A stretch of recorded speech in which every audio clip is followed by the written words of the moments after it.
Bien, bonjour à tous et à toutes. Voilà, pardon. Voilà, cette vidéo est, comment je dirais, attribuée à Adrien, hein, le propriétaire de DB Le Mans. Hein, bon, voilà. Alors, bon, là, je suis sur mon DB HBR5, hein, et donc, comme j'avais, il y a une quinzaine de jours, 3 semaines à peu près, bon, enfin, peu importe, j'avais quelques heures devant moi, alors je me suis dit, tiens, je vais monter, comme la voiture Adrien n'a pas de papier, enfin elle a les papiers mais elle n'est pas assurée, elle n'a pas la carte grise, hein, la carte grise n'a pas été faite, tout au moins, donc on peut pas rouler, enfin je peux pas rouler sur la route avec pour l'essayer et tout. Alors il m'a demandé de monter le 954 donc sur le DB, alors j'ai dit oui mais je voudrais l'essayer avant. Hein, alors bon, je me suis amusé. Donc le 954, il est là. Hein, il est là, je l'ai monté sur mon DB, HBR5. Hein, voilà, donc, et puis voilà, j'ai monté l'allumage électronique et je roule. Hein, je roule un petit peu avec. Mais, il y a, quand je l'ai, donc, il était au sol, par terre, si vous vous souvenez. Hein, il était stocké là, sur le chariot. Hein, ici, là, sur le chariot, comme celui-ci, là, elle était stockée là-dessus. Hein. Alors, bon, je me suis dit, je vais quand même le mettre sur l'établi là-bas et puis contrôler, quoi. Hein. Alors, j'ai mis sur l'établi, j'ai contrôlé un peu. Déjà, j'ai regardé, tout de suite, j'ai regardé comment le réglage du dépresseur et tout. Et la surprise, grosse surprise. Hein, je me suis retrouvé avec le dépresseur, donc je me suis retrouvé avec 9 dents d'écart. C'est énorme, c'est pas possible. Normalement, quand on met le moteur au point mort, si vous voulez qu'on met un moteur au point mort, là, hein, et on met le moteur au point mort, et avec l'appareil au delco, eh bien, on doit se retrouver pile poil, quoi, hein, en face. Hein, donc, en face, et là, il n'y a rien. Je dis, c'est pas possible. Et je tourne, et là, je vois le point mort. Hein, je vois le point mort, donc j'ai mis mon appareil dedans, hein, ici, là, et donc, je trouve le point mort. Je dis, non, d'une pile, c'est pas possible. Alors, je refais un tour complet, je regarde, 9 dents d'écart. Bon, j'ai bon, et ben voilà, de spécialiste. Alors, surtout que 954 cm3, hein, je dis bien, hein, surtout que le papy, il vous a dit que c'était ce moteur, c'était un amp, hein, un amp d'origine. Hein. Alors, donc, ok, pas de problème. Alors, je fais confiance, hein, c'est tout à fait normal, hein, comme au départ. Mais je contrôle quand même. Et là, surprise, quoi. Alors, bon, je démonte. Et effectivement, je démonte pas de pompe à huile. Et effectivement, eh bien, la pompe à huile, j'ai une pompe à huile double, hein. On va même presque dire triple en épaisseur, hein. C'est avec des grosses cannelures, quoi, hein. Très grosse cannelure. Là, oui, bon, là, j'ai vu qu'ils avaient mis une pompe à huile super renforcée. Je dis, bon, ok, oui, c'est pas les doubles pompes à huile qu'on voit, là, qui font, allez, à dire 2 cm d'épaisseur, double, hein. Non, là, c'est vraiment très gros, quoi. Alors, je dis, bon, ok, alors, je fais mon calage, impossible. J'ai fait mon calage approximatif, quoi. Impossible de le mettre au point mort, quoi. C'est pas possible, quoi. Je me dis, c'est pas possible que je n'arrive pas à régler le dépresseur, quoi. C'est pas normal, il y a un problème. Alors, c'est dû je me dis, c'est dû aux dents qu'ils ont fait, donc il y a un problème. Alors, quand Bernard est venu avec son collègue, là, pour le cabriolet, j'ai fait à Bernard, écoute, j'ai eu des gros problèmes pour le caler, là. Et encore, je suis pas satisfait. Ah, il me dit, ouais, mais je sais, des fois, avec le jeu, tout ça, il faut le sortir, il faut jouer un petit peu pour l'enquiller, parce que c'est vrai, il y a des...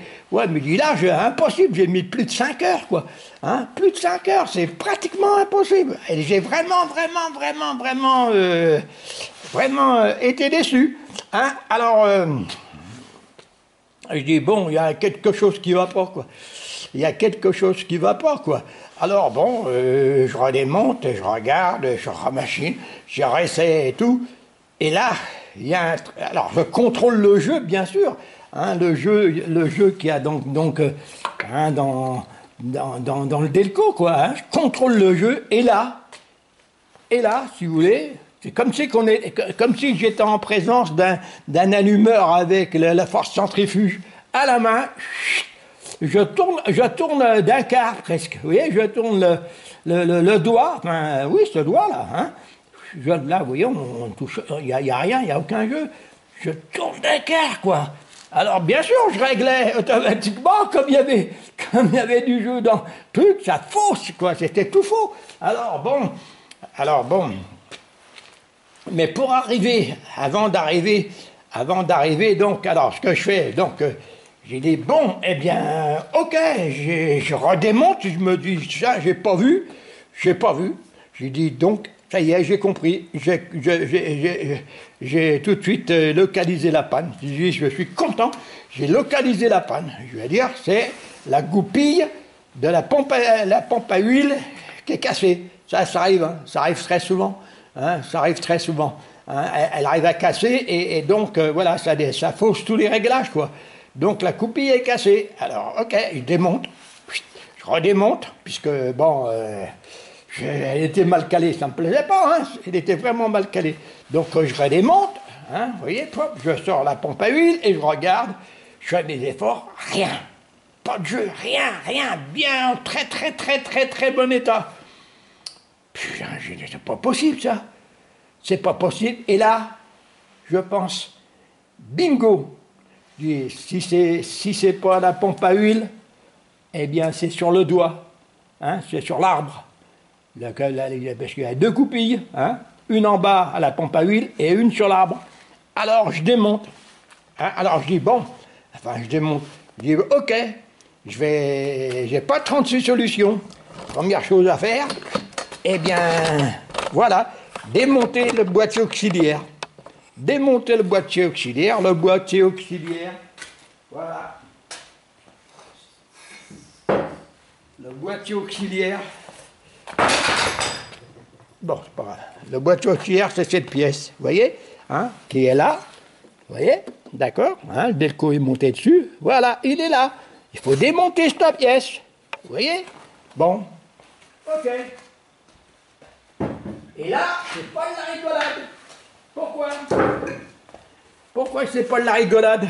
Parce que le problème, pour démonter cette pièce, là, vous voyez que le moteur s'en mêlait, il est installé, hein, il faut que je démonte la pièce pour que je démonte le doigt à l'intérieur, là. Et pour démonter la pièce, eh ben, il faut démonter la bobine. Enfin, décrocher la bobine. Il faut dévisser les 6 vis qu'il y a en dessous, sortir la pompe à essence, sortir le doigt d'allumeur, hein, pour le sortir. Et là, sur le DB, eh ben, impossible de, même en dévissant la pompe, dévissant la bobine, la dynamo, en dévissant la dynamo, on peut pas, hein, on peut pas la bouger. Donc qu'est-ce qu'il faut faire?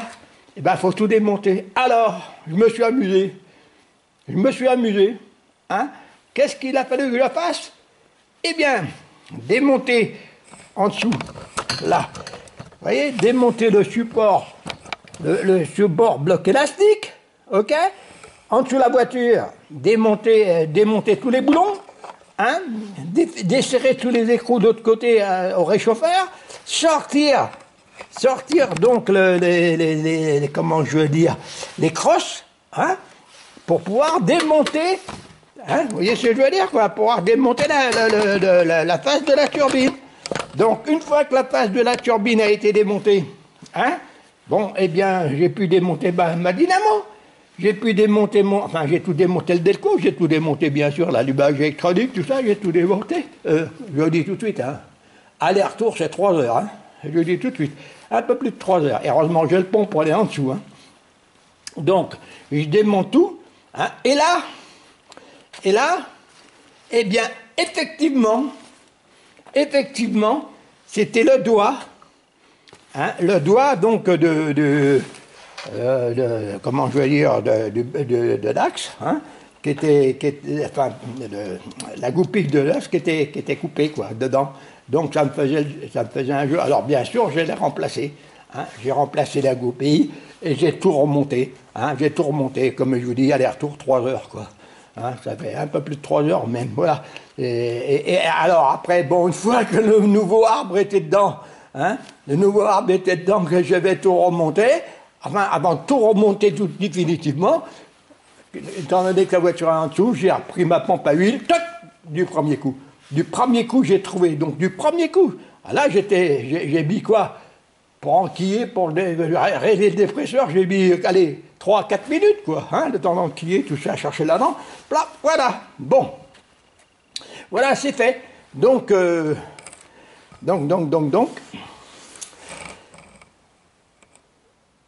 c'est fait. Content. Bien. Alors, Adrien, maintenant, je m'adresse encore une fois à vous, hein. Le moteur il tourne comme une horloge. Avant d'en arriver là, je peux vous dire que je vais passer des heures. Alors, vous m'avez dit que le propriétaire, vous avez dit que ce moteur-là était un moteur amp d'origine. Hein? Alors, quand j'ai démonté, quand j'ai regardé, je peux vous dire que non.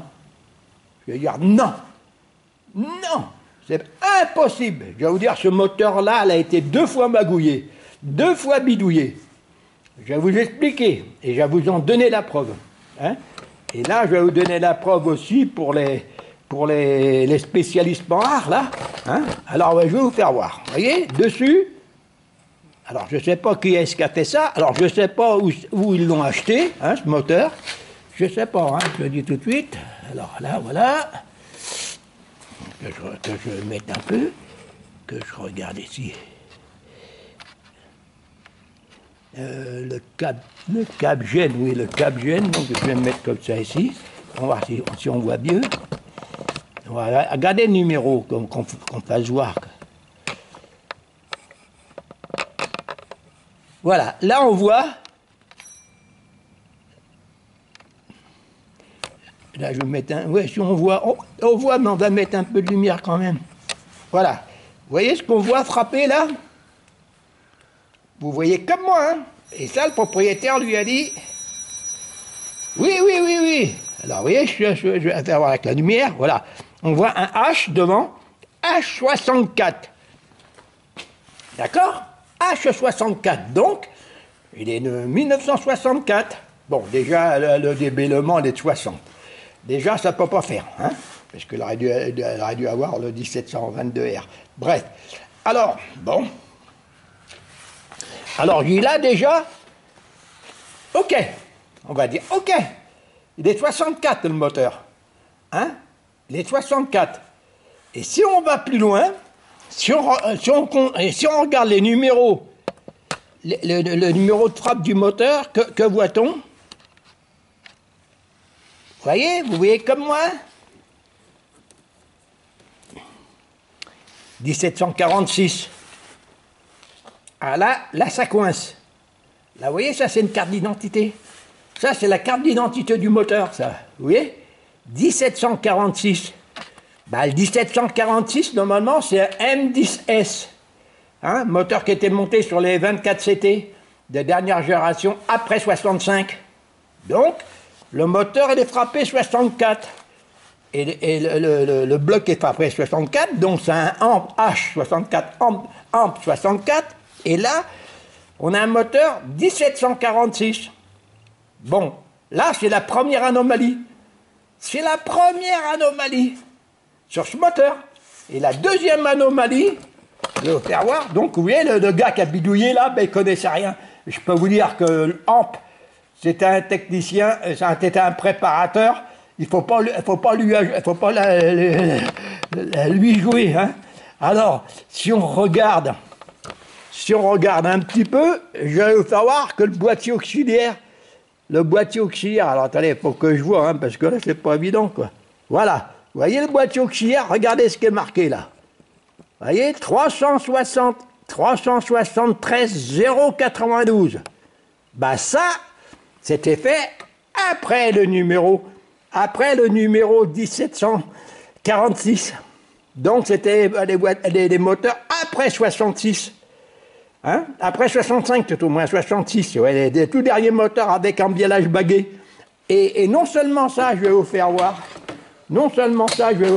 Voilà, je vous sors je vous sors donc, voilà, le boîtier auxiliaire, voilà, qui est monté dessus.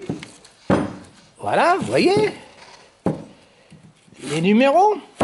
Regardez, on voit bien les numéros, hein, on avait dit.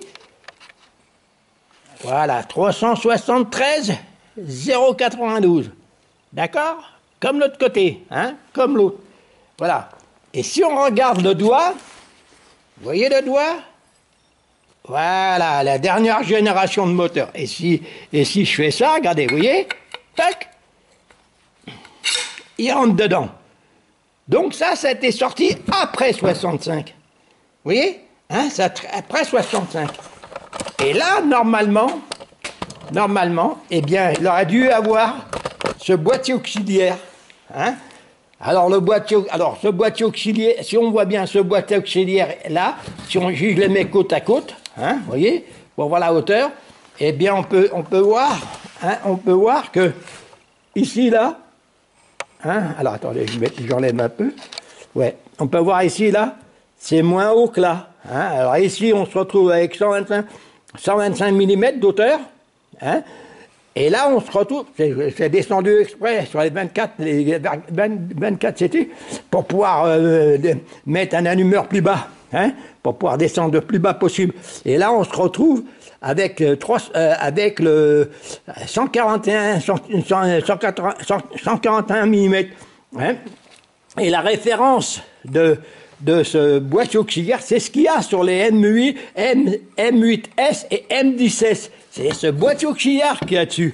Hein. Et la référence, on ne la voit pas bien là, hein, mais je l'ai relevé, c'est la 373 351.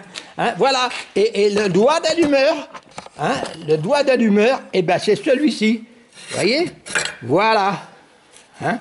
C'est complètement différent. Donc, c'est un doigt d'allumeur M6, M8 et M10. Vous voyez la différence? Voilà. Alors donc, ce qui revient à dire que ce moteur 954, c'est pas un moteur 954 préparé par Amp. Hein? Ça a été bidouillé par un non-connaisseur.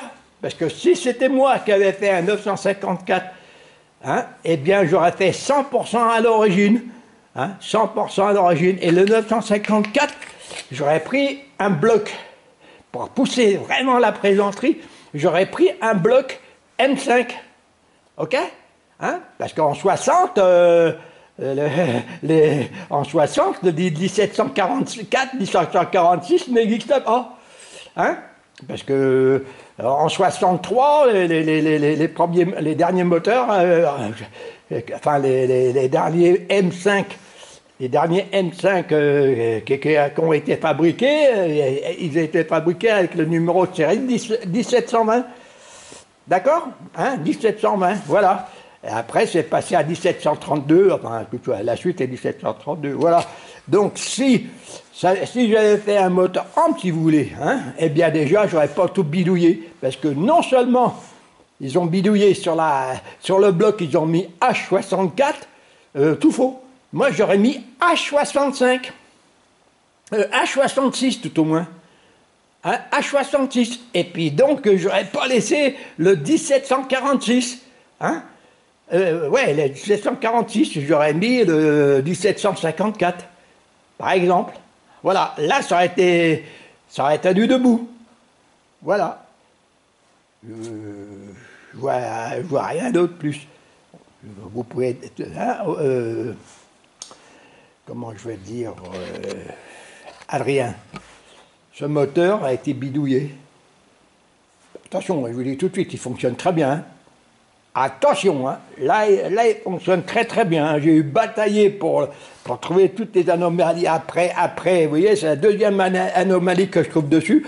Après les joints en caoutchouc, hein, qu'ils ont mis des joints de merde dessus, là, des joints trop gros. Hein. Après ça, donc, je retrouve cette histoire de comment je veux dire, de goupilles cassées dans le doigt de l'allumeur. Hein. Là, j'ai trouvé ça. Maintenant...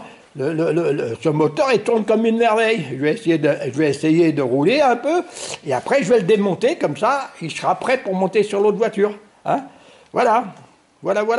Eh bien, à la prochaine vidéo. Alors, bon, Là, je vais faire la vidéo qui va suivre, ça sera une vidéo sur l'aliment des baguettes de tour de caisse.